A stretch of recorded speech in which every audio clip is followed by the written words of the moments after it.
வாழ்ந்த காலம் வரை கோடிக்கணக்கான தொண்டர்களை என் உயிரினும் மேலான உடன்பிறப்புகளை என்ற ஒற்றை மாத்திரத்தில் கட்டி போட்டிருந்தவர் நம்முடைய தலைவர் கலைஞர்.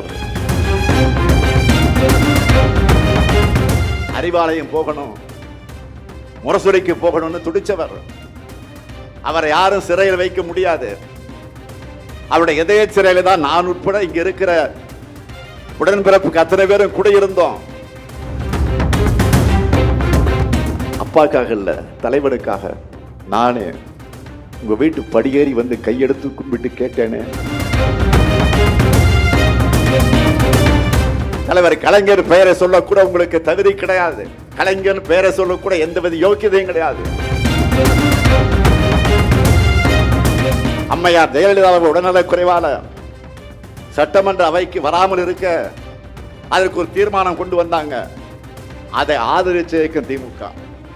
இதுதான் உங்களுக்கு எங்களுக்கு இருக்கிற வித்தியாசம். எனக்கு உயிர் கொடுத்து ஆளாக்கிய தலைவர் கலைஞர். கலைஞரை நான் வீட்டு சிறையில் வச்சிருந்தேன்னு நாக்கில் நரம்பில்லாமல் பேசியிருக்கிறார். திரு எடப்பாடி பழனிசாமி அவர்களை தோல்வி பயத்தில் எல்லை மீறி பேசுவதற்கு தொடங்கி இருக்கிறீங்க. முதலமைச்சரா என்னுடைய செயல்பாடுகளை விமர்சிக்க எதிர்க்கட்சி தலைவர் உங்களுக்கு எல்லா உரிமையும் இருக்கு. தேர்தலில் அதை மக்கள் எடை போட்டு பார்ப்பாங்க. உங்களுக்கு தக்க பதிலடியாக கொடுக்கத்தான் போறாங்க. ஆனா தலைவர் கலைஞருடைய மகனா என்னுடைய உறவை பற்றி ஒரு சொல் பேசக்கூட உங்களுக்கு எந்த உரிமையும் கிடையாது, எந்த தகுதியும் கிடையாது. தலைவர் கலைஞரை பற்றி உங்களுக்கு என்ன தெரியும்? தலைவர் கலைஞர் ஒரு சிங்கம். வாழ்ந்த காலம் வரை கோடிக்கணக்கான தொண்டர்களை என் உயிரினும் மேலான உடன்பிறப்புகளை என்ற ஒற்றை மாத்திரத்தில் கட்டி போட்டிருந்தவர் நம்முடைய தலைவர் கலைஞர். முதுமையால உடல்நலம் சரியில்லாம வீட்டில் ஓய்வு எடுத்தார். நினைவாற்றலை இழந்த போது கூட மருத்துவர்கள் உங்களுக்கு யாரை பிடிக்குன்னு கேட்டா என்ன சொன்னா தெரியுமா? அண்ணா. அண்ணான்னு சொன்ன பேரறிஞர் அண்ணாவுடைய அன்பு தம்பி அவர். முடியாத நிலையிலே கூட அறிவாலயம் போகணும், முரசொலிக்கு போகணும்னு துடிச்சவர். அவரை யாரும் சிறையில் வைக்க முடியாது. அவருடைய இதய சிறையில் தான் நான் உட்பட இங்க இருக்கிற உடன்பிறப்புக்கு அத்தனை பேரும் கூட இருந்தோம். எடப்பாடி பழனிசாமி அவர்களை தலைவர் கலைஞர் பெயரை சொல்ல கூட உங்களுக்கு தகுதி கிடையாது. கலைஞர் பெயரை சொல்ல கூட எந்தவித யோக்கியதையும் கிடையாது. 5 முறை மக்களால் தேர்ந்தெடுக்கப்பட்ட முதலமைச்சராக இருந்து இந்த தமிழ்நாட்டை நீண்ட காலம் ஆண்ட ஒரே முதலமைச்சர் தலைவர் கலைஞர். அவருடைய கடைசி ஆசை என்ன?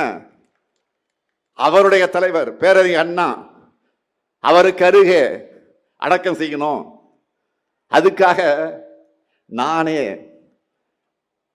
அப்பாக்காக இல்ல, தலைவனுக்காக நானே உங்க வீட்டு படியேறி வந்து கையெடுத்து கும்பிட்டு கேட்டேனே. என்னுடைய தந்தைக்காக அல்ல, தமிழகத்துடைய தலைவர் அவருக்கு கடற்கரையில இடம் கொடுங்கன்னு அந்த சோக சூழ்நிலையில் கூட உங்க முன்னாடி வந்து நின்று கொடுத்தீங்களா? இரக்கம் இல்லாமல் மருத்துவர் தானே நீங்க. அப்படிப்பட்ட உங்களுக்கு எங்க தலைவரை பற்றி பேச எந்த யோக்கியதையும் கிடையாது. உங்க யோகியதை என்ன தெரியுமா? உங்களை நம்பி பதவி கொடுத்த அம்மையார் சசிகலாவுடைய காலையே வாரிவிட்டவர் நீங்க. நம்பிய டிடிவி தினகரனையும் சகோதரர் ஓபிஎஸ் அவர்களையும் முதுகுல குத்துனவர் நீங்க. உங்களுக்கு நினைவு இருக்கா? அம்மையார் ஜெயலலிதா உடல்நல குறைவால சட்டமன்ற அவைக்கு வராமல் இருக்க அதற்கு ஒரு தீர்மானம் கொண்டு வந்தாங்க. அதை ஆதரிச்சு இயக்கம் திமுக. இதுதான் உங்களுக்கு எங்களுக்கு இருக்கிற வித்தியாசம். அடிச்சு சொல்றேன், உங்களால எந்த காலத்திலும் ஆட்சியை பிடிக்கவே முடியாது. உறுதியா சொல்றேன், கலைஞரின் உடன்பிறப்புக்கு இருக்கிற வரைக்கும் உங்களால் ஆட்சியை பக்கமே வர முடியாது. இது உறுதி. தமிழ்நாட்டை காக்க திராவிட முன்னேற்ற கழகம் தான் மீண்டும் ஆட்சிக்கு வரணும் என்று மக்கள் ஏற்கனவே முடிவு பண்ணிட்டாங்க. இந்தியாவை திரும்பி பார்க்க வளர்ச்சி நீடிக்கணும்னா திராவிட முன்னேற்ற கழகம் தான் ஆளணும். தமிழ்நாடு தலை நிமிர்ந்து இருக்கணும்னா மதச்சார்பற்ற முற்போக்கு கூட்டணி தான் வெற்றி பெறணும். அந்த வெற்றி இந்தியாவை திரும்பி பார்க்கிற மாபெரும் வெற்றியா இருக்கணும். நீங்க எல்லாரும் ஒரு விஷயத்தை நல்லா புரிஞ்சுக்கணும். நாம போராடுவது திமுகவுடைய வெற்றிக்காக மட்டுமல்ல, நம்முடைய கூட்டணியுடைய வெற்றிக்காக மட்டுமல்ல, தமிழ்நாட்டினுடைய வெற்றிக்காக மறந்துடாதீங்க.